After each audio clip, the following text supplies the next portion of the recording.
Sungguh-sungguh Allah sangat ridho ketika seorang hamba itu makan makan ketika sesuap nasi dia muji Allah, ketika minum seteguk nasi dia muji Allah.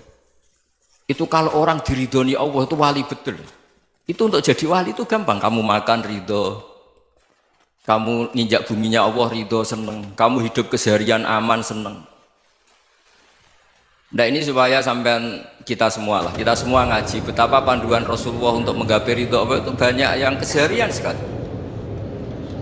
Saking kesehariannya banyak dalam hadis dan itu sahih. Nabi menyebut hal-hal yang keseharian. Hatta ma tas'alu fi fimra'atika, kamu punya uang kemudian istri kamu bisa makan itu ibadah. Bahkan sebagian ibadah itu dicontohkan Nabi yang akhirnya diprotes sahabat. Yaitu wa fi buti ahadikum sedekah, kamu menggauli istri kamu itu ya sedekah. Sampai sahabat bilang yang benar ya Rasulullah.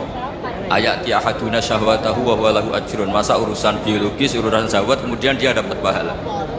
Nabi menjawab, alai salawatu aha fi haramin akana alaihi wisrun. Bagaimana kalau dia meletakkan ke yang tidak benar itu kan dosa. Nah, hal-hal seperti ini yang saya ingin teman-teman semua saya juga agak ingin ngaji demi Anda juga agak ingin. Itu dosa sekali ngaji kok pesanan kelompok tertentu itu nggak boleh. Islam itu untuk semua. Jadi ya cuma karena di depan saya jenengan ya seakan-akan jenengan korbannya. Itu ada ilmunya dalam usul fikih itu. Jadi orang itu harus ngaji usul fikih. Nama yang disebut, mungkin Mas Sufyan masih ingat zaman ngaji usul fikih. Nama yang disebut itu tidak jaminan sebagai prioritas perintah. Jadi misalnya gini, kebetulan yang di depan Nabi itu Abu Dzar. Nabi ya bilang, ya Abu Dzarin ini uhibbuka misalnya, atau ya Mu'ad ini uhibbuka, atau ya Abu Hurairah ini uhibbuka. Banyaklah riwayat yang Nabi nyebut ya Abu Dzarin, ya Mu'ad, ya Abu Hurairah. Kemudian misalnya Nabi meneruskan khitab, ini uhibbuka, saya mencintai kamu, fakul dubur sholatin, atau sebagian riwayat disebut fala tada'an la dubura kulli sholatin, Allahumma inni ala dzikrika wa syukrika wa husni ibadatik. Saya mencintai kamu, siapa saja, Mu'ad bisa, Abu Dzar bisa siapa. Saya mencintai kamu, mohon kalau habis sholat kamu jangan lupa wiridan Allahumma inni ala dzikrika wa syukrika wa husni ibadatik. Ya Allah, tolong kami permudah supaya mudah ingat engkau. Anda tidak bisa mentang-mentang, wong nama saya Parmin, nama saya Purnomo, itu yang diperintahkan Mu'ad misalnya. Jadi yang disebut satu, tapi khitab itu untuk siapa saja. Saya teruskan ya. Jadi saya mohon semua kita melakukan kebaikan itu, kalau dalam kaidah fikih disebut al yakin la yuzalu bisyak. Banyak kebaikan yang kebenarannya itu 100%. Tidak punya efek samping ke pihak lain, ke kelompok lain, ke komunitas itu. Itu tadi misalnya Anda makan, dan itu murah sekali, hanya butuh satu piring. Setiap punyaan kamu muji Allah, setiap minum kamu muji Allah. Itu redaksinya Rasulullah SAW disebut Allah sangat ridho ketika seorang hamba makan, kemudian dia memuji Allah. Atau minum, kemudian dia muji Allah. Logikanya gampang, negara seperti ini yang kamu harapkan bentuknya kayak apa, mertua, ipar, komunitas, tetangga, itu nyata terjadi itu kan belum pasti. Sementara yang mesti terjadi adalah kamu butuh makan, kalau tidak mati. Butuh minum, kalau tidak mati. Butuh bumi yang nyaman ditempati, kalau tidak kita juga mati. Sebab itu Allah kalau menyebut nikmatnya itu hal-hal yang keseharian. Alladzi at'amahum min ju'. Allah itu siapa? Allah itu yang menciptakan kamu bisa makan. Tidak berlebihan, Allah itu yang menciptakan kondisi sosial itu ideal. Zaman Nabi itu ya ada orang munafik. Orang-orang pilihan Allah itu juga diuji orang sekelilingnya yang macam-macam. Semua diuji sesuai konteks zaman dan waktu. Nah, tapi ada ibadah-ibadah yang selalu disarankan Nabi. Sampai Nabi itu pernah ditanya, ayul islami khairun ya Rasulullah, Islam terbaik itu gimana? Jawaban Nabi itu unik. It'amut to'am, Islam terbaik itu ya makan-makan, santai-santai. Ketika Allah menyebut beberapa kebaikan, falak tahamal akobah, wa ma adrokan apa? Mal akobah. Terusannya apa? Fakku rokobah. Terusannya apa? Au it'amun fiyaumin di masubaya, atau acara makan-makan itu juga Islam. Kenapa? Ya bayangkan kalau tidak ada makanan, kita mati kan? Kondisi sosial tidak ideal itu Anda masih gak apa-apa, tapi kalau Anda tidak makan, Anda tidak minum, Kamu punya istri cerewet masih bisa hidup, punya mertua cerewet masih bisa hidup. Tapi kalau tidak makan bisa mati. Berarti penting mana istri sama makan? Penting mana? Makan. Semoga istri Anda dengar, nanti kamu disuruh makan tapi pulang deh. Itu kalau dibahasakan makan masih memahami. Penting mana nasi satu piring dengan istri. Nggak ada nasi mati, nggak ada istri belum mati. Penting mana? Gak berani jawab kan? Nah, ternyata Anda ada garang kan di depan istri. Jadi saya mohonlah, mungkin Mas Sufyan Sauri tadi yang bisa bantulah. Teman-teman tuh ngaji yang keseharian saja. Karena kita nyari ridha Allah itu berdasar firman Allah. Dan firman Allah itu menyebut keseharian tuh riang, gampang. Yaitu tadi misalnya wa min ayatihi manamukum bil laili wan nahar. Termasuk ayat-ayat Allah itu kamu tidur. Maka dulu itu ada guyonan, ada tokoh Mu'tazilah, kelompok dalam Islam yang berpikir manusia itu bisa menentukan ikhtiarnya sendiri. Karena saya bisa duduk, ingin berdiri, berdiri. Karena kelompok ini nggak terima kalau semua kehendak Allah, nanti bagaimana kalau semua kehendak Allah kok ada hisab ya, ada sanksi. Lucunya itu dia akhirnya ini cerita ya, mencintai seorang perempuan cantik sekali. Dan itu dia menjadi ahli sunnah itu oleh hal-hal yang sepele. Karena istrinya cantik, ya namanya suami istri itu hubungan intim. Terus ditanya, Mas masih ingin lagi? Masih. Silahkan diulang lagi. Wah ya tidak bisa. Katanya manusia bisa menentukan yang diinginkan. Itu tobat itu. Itu nggak bisa ditobatkan Mas Sufyan Ats-Tsauri. Orang cantik yang mudah nobatkan orang itu orang cantik. Segampang itu. Akhirnya kita tahu, makanya kalau dalam kitab Hikam itu disebut al-aqil mayyakul madza yaf'alu wa hubi wal ghafil mayyakul madza af'al. Orang yang punya akal karena sadar ini wilayah Allah, semua milik Tuhan.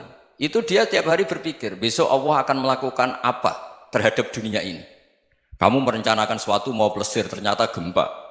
Mau wisata ke Rusia, ternyata perang. Kamu tidak pernah tahu apa yang akan terjadi besok. Wa ma tadri nafsum madza taksibu ghadan.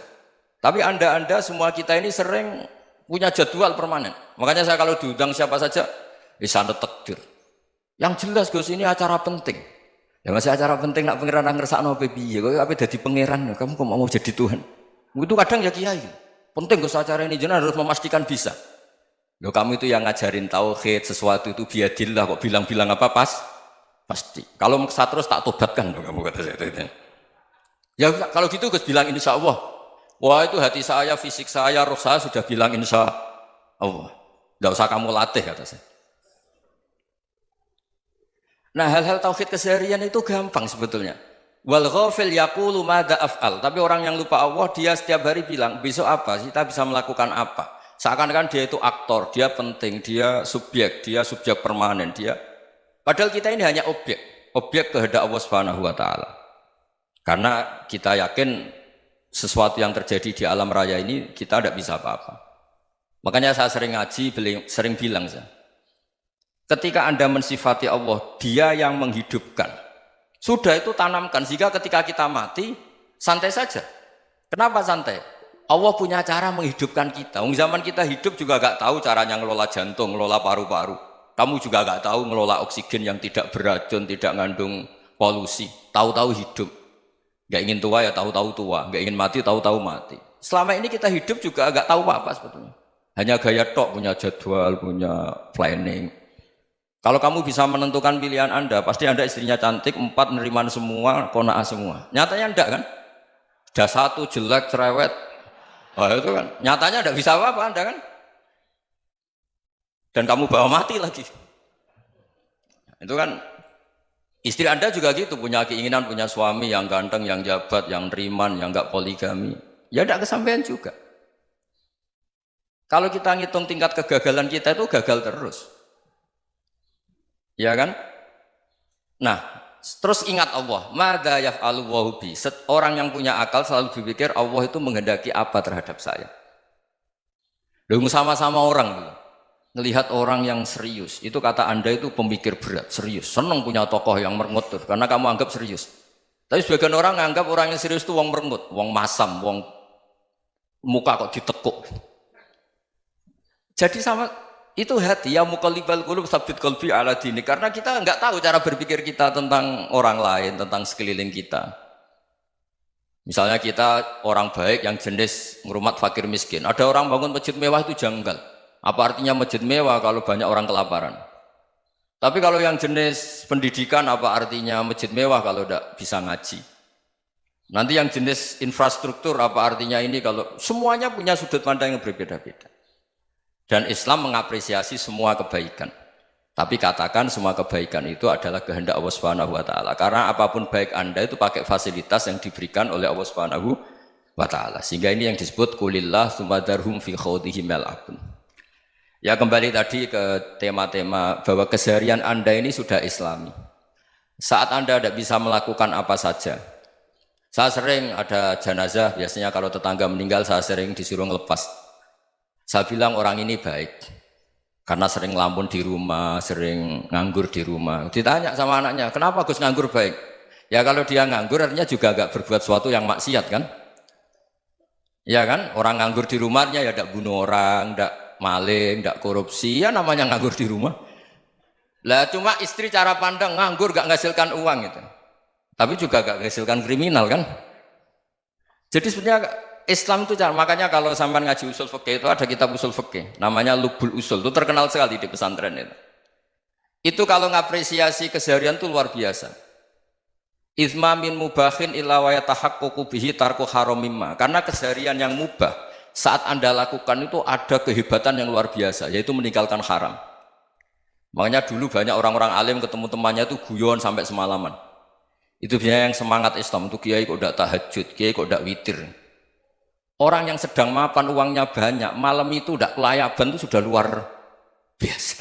Melawan nafsu supaya tidak maksiat itu sudah luar biasa. Supaya lupa guyon sama temannya semalaman sampai subuh. Gejolak-gejolokan ngenang zaman miskin, zaman kuliah nggak jelas, zaman apa.